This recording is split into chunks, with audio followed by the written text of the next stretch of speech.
Hi, I'm John Mahoney from Streaming Alchemy.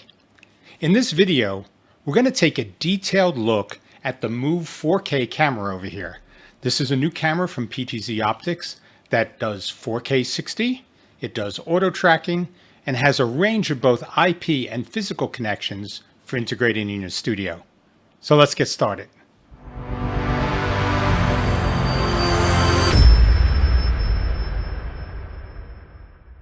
Let's focus in first on some of the I/O capabilities that are found in this camera.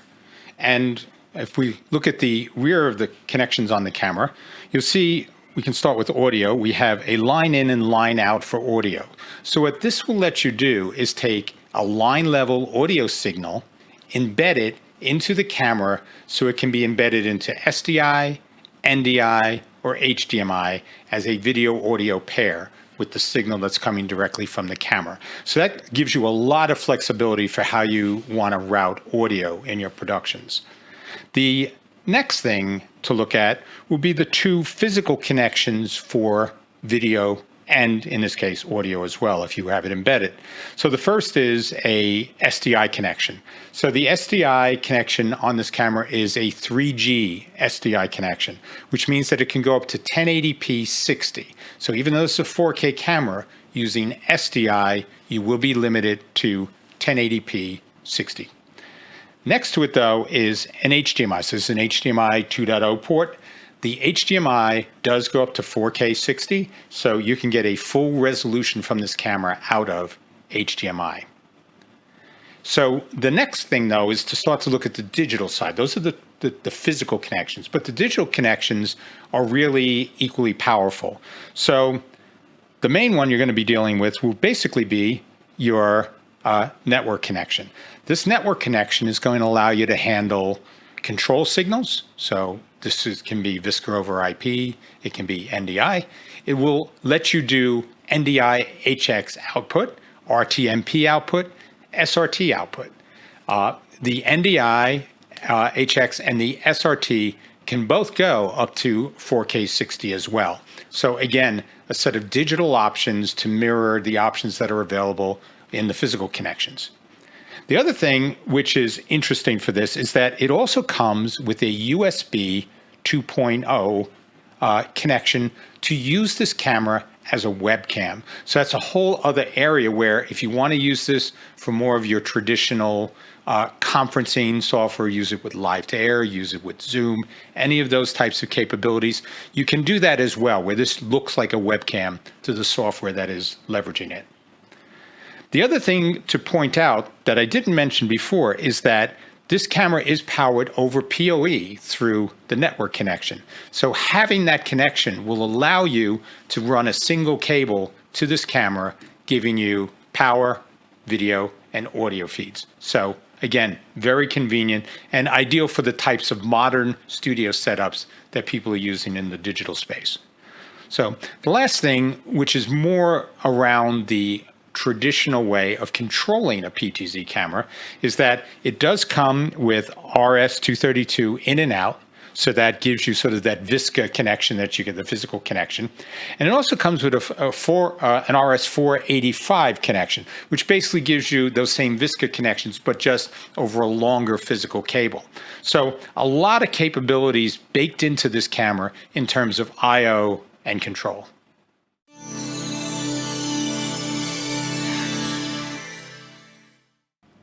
So the next thing I'd like to talk about are the optics inside the camera.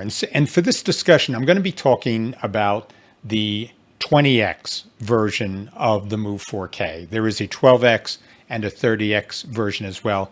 Their specs will be slightly different, but sort of as the mid-tier camera in this range of Move 4Ks, this will give you a good idea of the general capabilities of this line.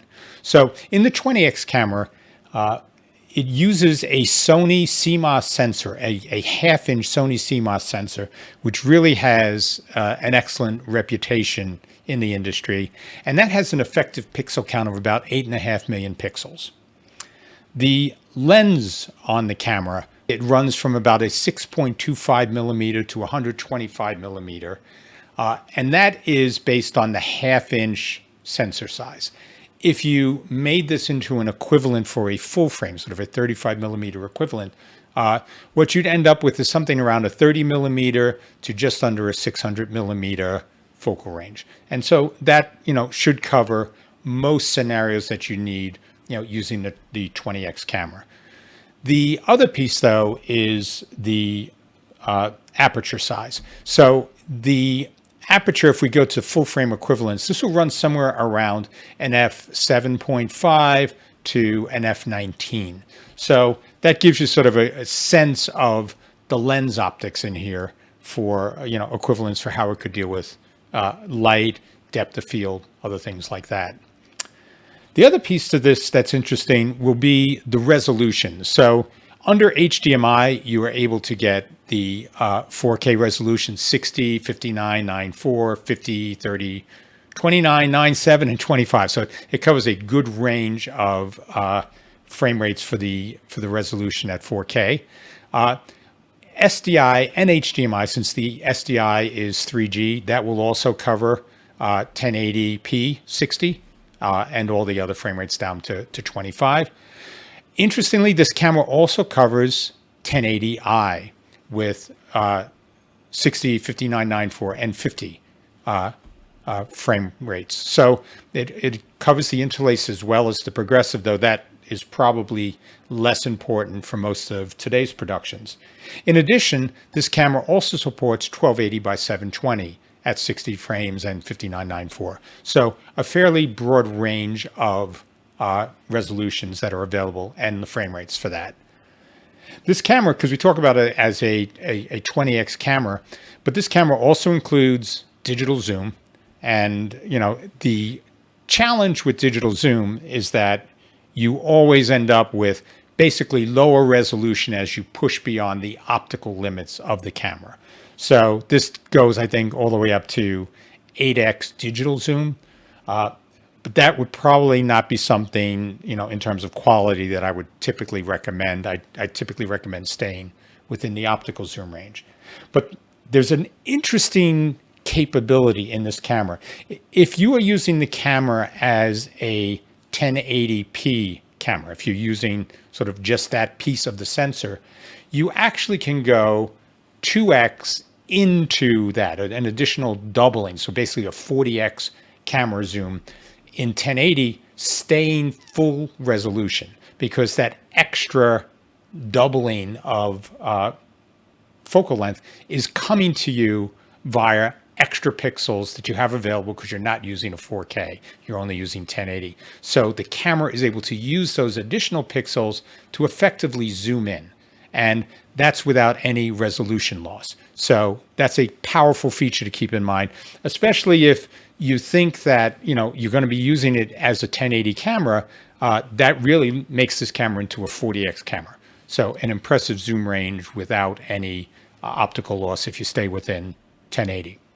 So the other piece in this, in addition, beyond just the zoom rate, is the field of view. And so this has basically a 60-degree field of view in the horizontal. So that's sort of if you look at how wide your image will be when you work at it. So you're basically dealing with about 60.7 degree field of view. And vertically, it's about a 34 degree field of view. The other thing is the shutter speed in this. The shutter speeds go from a 30th of a second up to 1/10,000th of a second. Now, that's probably not necessarily going to be optically pleasing when you get to, the 1/10,000th.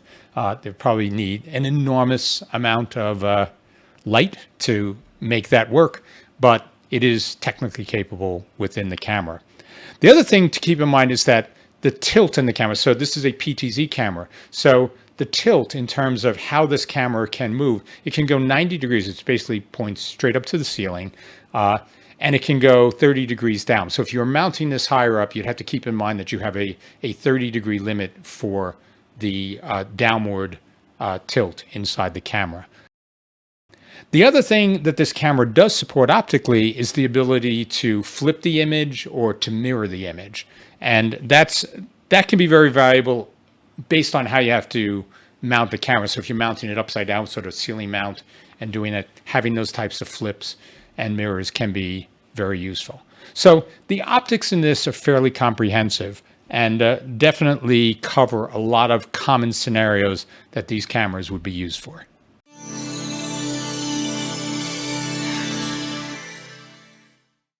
So next, I want to talk a little bit about the IP streaming capabilities inside this camera.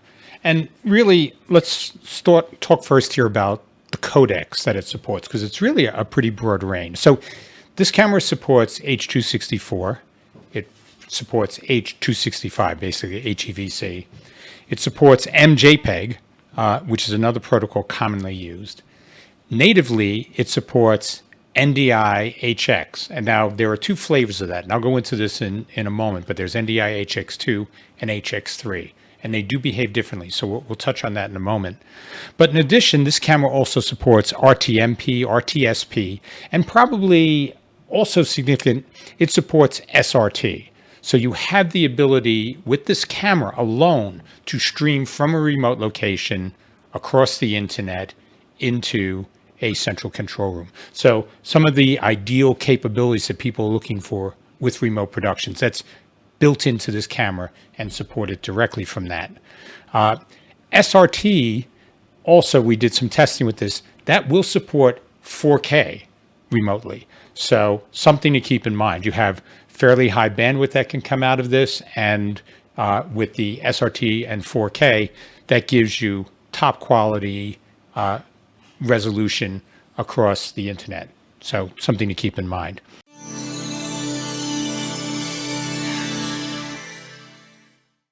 But let's now talk a little bit about the two flavors of NDI. So NDI, when it originally came out, had what we now call sort of full bandwidth NDI. So full bandwidth NDI, if you're looking at something like a 1080p signal, you're probably talking about 150 megabits for 1080p 60. So to give you a sense of the network traffic generated by full bandwidth NDI. Later, NDI HX came out, and its follow-on HX2, which was sort of a refinement of that protocol. That requires far less bandwidth, but has a few compromises. So that 1080p signal at 150 megabits now is less than 20 megabits when you go probably closer to 15 megabits for a 1080p 60 signal. The compromise, though, is that the image quality is not as good. Most people won't be able to tell the difference, but the image quality is somewhat less than full bandwidth NDI. And there's higher latency, so several frames of latency. So if you wanted to use NDI to go onto a sort of an iMac, one of the large screens inside of a production space or church or a large venue, that would have noticeable lag between what was being seen live and what was up on that screen. NDI, full bandwidth NDI, can get that down to just about a frame, so noticeable but not obnoxiously noticeable.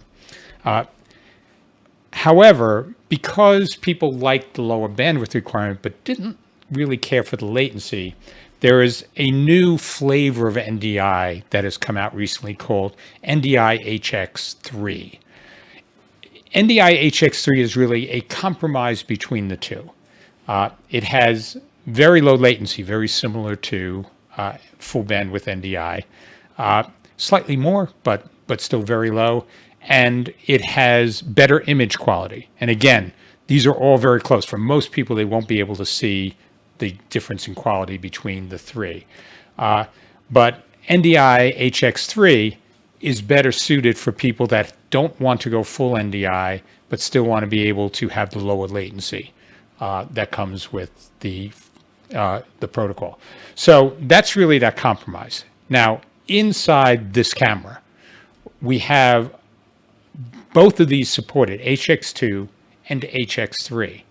However, HX2 the sort of the lower bandwidth version of this with the higher latency, that covers all the way up to 4K 60. So you are able to push that out over the network direct from the camera.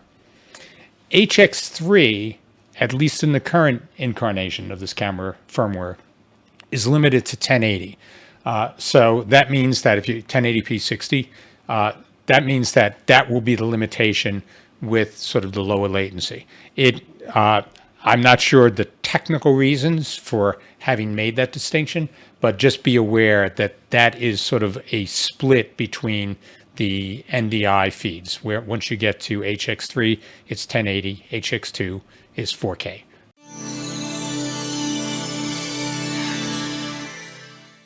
So one of the core features of the Move 4K is its ability to do motion tracking, and that is having the camera follow a subject as it moves in the field of view. And to cover this, we wanted to test the accuracy of this camera under several real-world situations. In addition to having a more complex background with multiple on-set objects, different lighting, and 2 video screens. So here's how the Move 4K did. So with one subject, the Move 4K was able to keep a solid lock, and it slightly leads the movement of the subject as they move within the frame. So it did a good job here with the single subject. So even with multiple subjects in the frame, the Move 4K was able to stay locked on to the target subject, even with both subjects moving. And in addition, when the target subject moved behind another subject and then reappeared from the other side, it was able to reacquire that target lock and continue tracking that target subject. So we think it did a very good job with multiple subjects. So in the real world, people can walk in front of cameras or just accidentally block them. So in this test, we wanted to see how well the Move 4K could reacquire its target subject when something like this would happen. So in this first case, we blocked the camera momentarily to make sure it stayed locked on to a stationary target. We then blocked it for a longer period and had the target move to see how long it took to reacquire, which it did fairly quickly, and then continued tracking. Using the included remote, you're able to tell the Move 4K to switch targets inside a frame. And as you can see, the camera, when you switch targets, there's a green box which shows it's seeking a new target and locks in. And it does that fairly quickly, but it works fairly smoothly. And when you get used to it, you're able to simply move between subjects and have the camera track them. And you can even track a subject that's partially off screen, as you see here, where we just grabbed the subject that was only an arm on the screen. So it works well in that regard as well.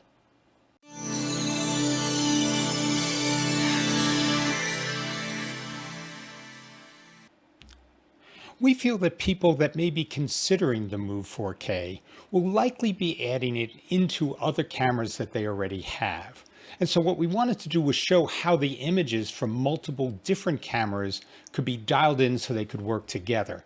And I think it's important to note that to do this, we didn't use a vector scope or any sort of professional mechanism for doing color matching. We did this by eye using a color calibration chart.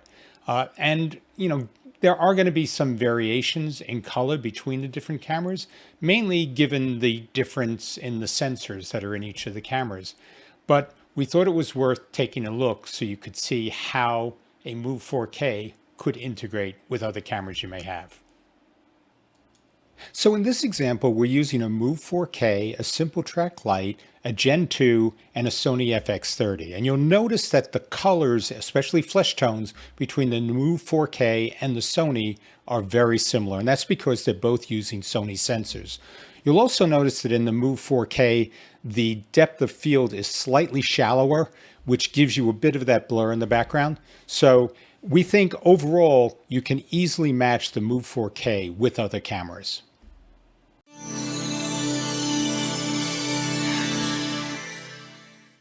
Well, we know you can't get a really accurate picture of the quality of these cameras through a video like this that's been encoded and re-encoded for going online. We wanted to just show you a couple of resolution charts from different cameras to give you a sense of the quality more as a comparative approximation rather than something an absolute chart would give you. So we set this up first with looking at the Move 4K. And you can see from there, that's just a sort of a resolution focus chart. Then we move to the Simple Track Lite. And that also, gives you something comparative. And finally, we use the Gen 2 camera as sort of our third example. But hopefully, when you look at the three of these, it just gives you a sense of the resolution quality within each of these cameras. And keep in mind that all of these were fed over NDI HX2. So we have even another level of encoding behind this. But hopefully, this is somewhat useful to you.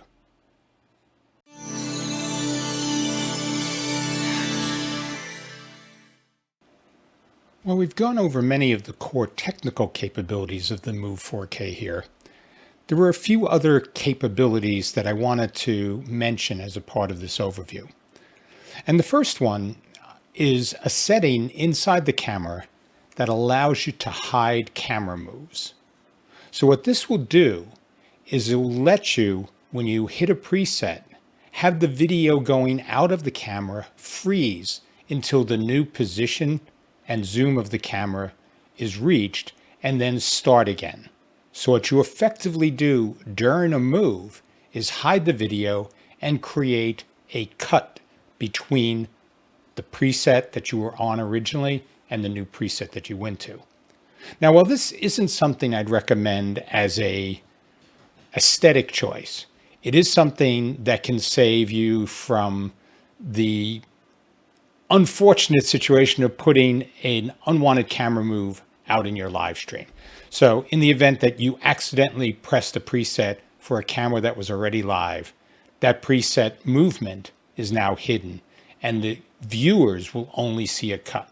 Now there is a freeze frame between that first position and the final position, but in many cases that can be much better than seeing an entire camera move stream out, especially if it isn't a gentle one, if it's swinging or doing very serious zooms at a fast speed. That can actually be very disruptive visually, and this is a great additional feature to have. So the second feature I wanted to mention is the ability to send HTTP commands to the Move 4K to turn the tracking on and off. And this can be really useful where if you want to control something manually for part of a production during part of an event, and then at some later point switch it over to auto track, especially if you're doing something where there may be multiple speakers and then you have a lecturer that will be talking for an extended period of time. That can give you that ability to move between them. And the fact it's HTTP enabled means that you can do this through an external trigger. And the trigger that we're really a big fan of are the custom buttons that are available on the PTZ Optics Superjoy. And I've made no secret about my affection for the Superjoy. I'm really impressed with that as a piece of gear. And the fact that you can actually toggle the auto tracking on and off to a single custom button, all from the Superjoy control surface, we think is a great feature and something that definitely should factor in to the usability and workflow side of integrating a Move 4K camera. Now, the third feature I'd like to point out is really subtle, but it's very, very valuable. And that is a built-in tally light right on the camera. So if you look at the top of the Move 4K, there's a tiny LED light there that will turn red when you are live in program. It'll turn green when you are moved to preview, and it will go off when you are not in either program or preview. So it works just like a traditional tally light, but having that there makes it so much easier for somebody that is moving between multiple cameras to know which camera to be looking at. And it's built right in a very subtle way. So it's easy to see when you're looking straight at the camera, but it's not interfering or distracting in any way. So we think it's a great sort of subtle feature that's built in, but a very valuable one.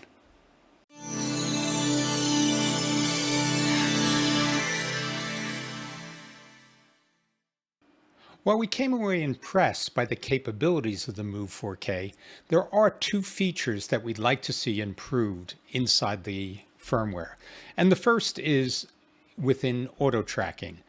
Currently, when you set the camera to auto track, it sets its own framing for the shot. So you typically get a fairly wide frame, which includes most of the subject, and it tracks from there, but it doesn't really let you compose a shot and then try to preserve that as it does the auto tracking. So in a future firmware release, we definitely would like to see some improvements on that front.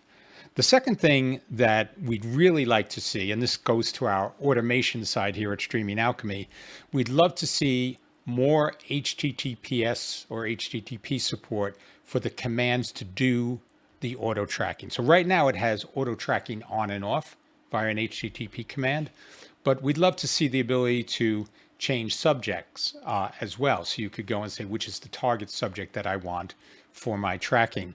It might be also nice to be able to turn on and off the bounding boxes that are put up so you can see what's being tracked at any given point in time. So you can know, for instance, if you changed who's the subject being tracked, which subject that is. And sort of in line with that, we'd also like to see some added capabilities in the RTMP or RTSP feeds that come out of the camera, so you could see those bounding boxes in the RTMP, but not see them in the camera output. So a few changes on the auto tracking space that we'd really like, but the capabilities of the camera, the quality of the signal, and most especially the quality of the auto tracking, we were really impressed with.